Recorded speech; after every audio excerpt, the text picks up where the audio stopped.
coming up. You talked about how the big five banks in Canada are still financing coal and oil and gas companies. If the big five banks were to stop financing oil and gas and coal companies, what would be the impact? The need for obviously a decline in the use of fossil fuels as the financing globally is restricted.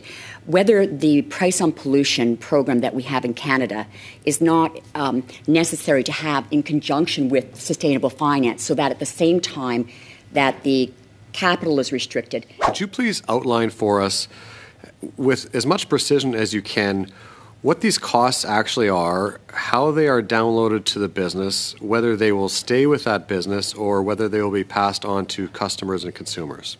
This Guy's Garage. Like and subscribe. Let's start with Ms. Goodman, because I believe you were the first one to bring up small and medium-sized businesses.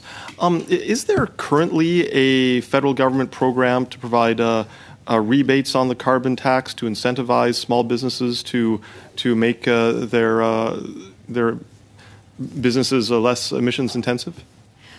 I think there's a whole range of federal government programs and certainly a range of tools that exist. And also, as everyone knows, for SMEs, there are crown corporations like EDC and BDC that also have a range of programs. I think the point that I was really raising at the heart of the matter is that as we think about transition financing and climate policy and this balanced approach for economy, environment, and society, that SMEs don't get left behind. In aggregate, their footprint matters, and in aggregate, from a GDP standpoint, really, really matters. And so I think as we look at what other countries are doing, in particular for SMEs, their institutions, their toolkits, their digitization, these are important considerations for us. So, I think as we think about policy development, policy implementation, I was honing in on experimenting. What are other countries doing? What lessons learned are there for Canada? And that we don't need to wait, that there's a lot that we can do. And tangentially, I also mentioned the SME Finance Forum, which is part of the World Bank. They've done tremendous global studies on access to finance, access to markets, access to skills, enabling environments. Very concrete ideas on what can be done now. So there's an opportunity for the federal government and for provincial governments to work cohesively on this SME challenge, and it is material. Do you have any specific recommendations for changes to existing federal government programs with respect to the carbon tax and with respect to green initiatives for SMEs? I think one of the big opportunities for all governments is looking at what jurisdictional best practices are relating to access to financing. So as we talk about transition policy, and we look at this huge cohort of SMEs and entrepreneurs who need to think about the global rules bearing down on them, so supply chain sustainability rules. Competitiveness matters. So to be competitive, you're going to look at your peers and you're going to need financing.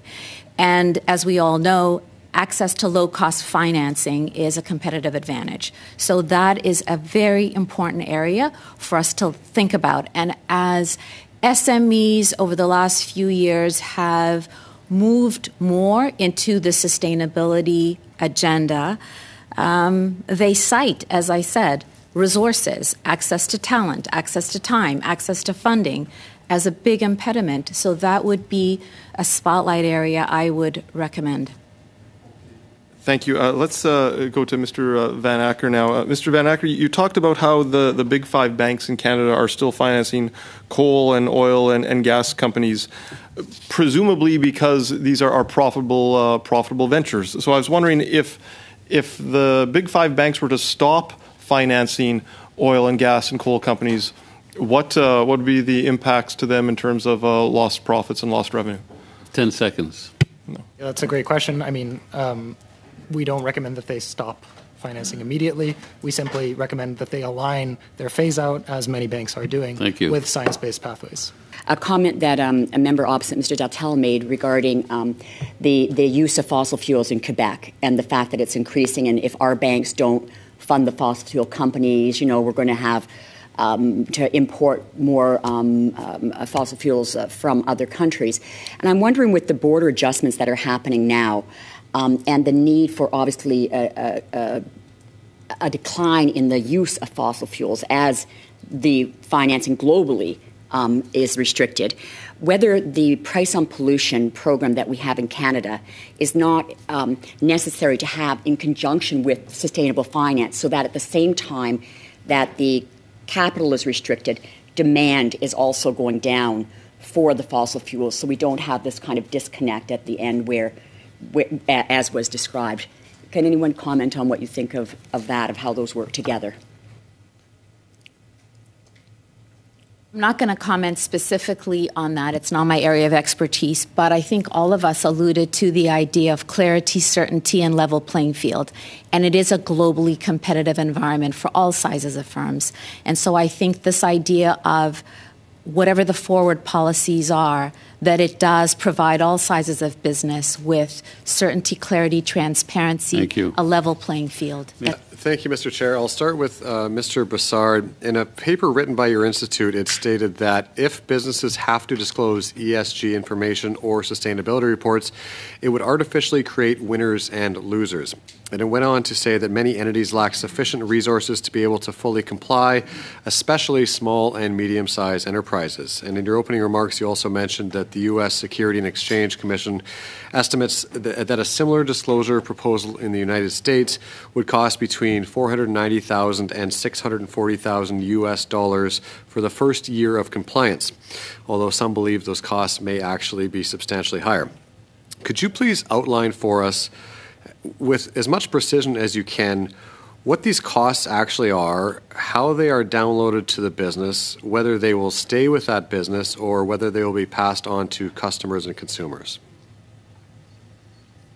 Absolutely, and thank you for the question.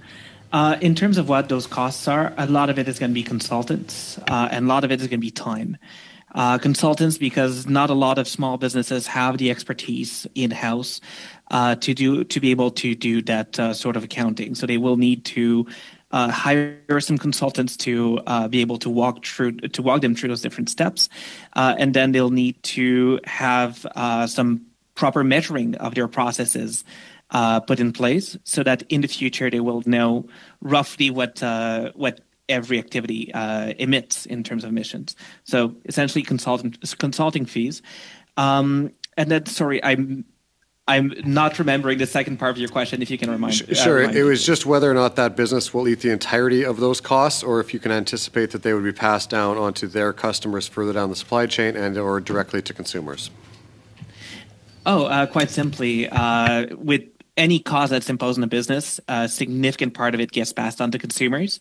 Part of it gets passed on, of course, to the owners of the business, get a little bit less profit, but usually they find a way to jack up prices so that it can then be passed on to consumers.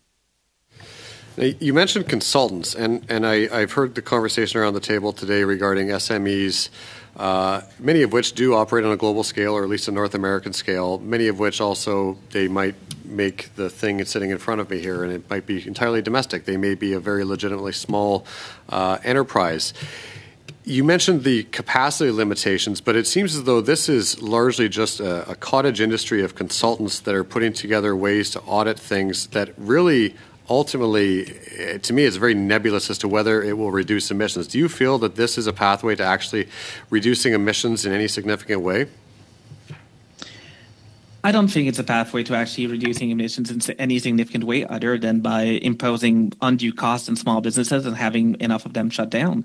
The fact is, when businesses were consulted about this, a lot of small businesses said that this is not something that should apply to them.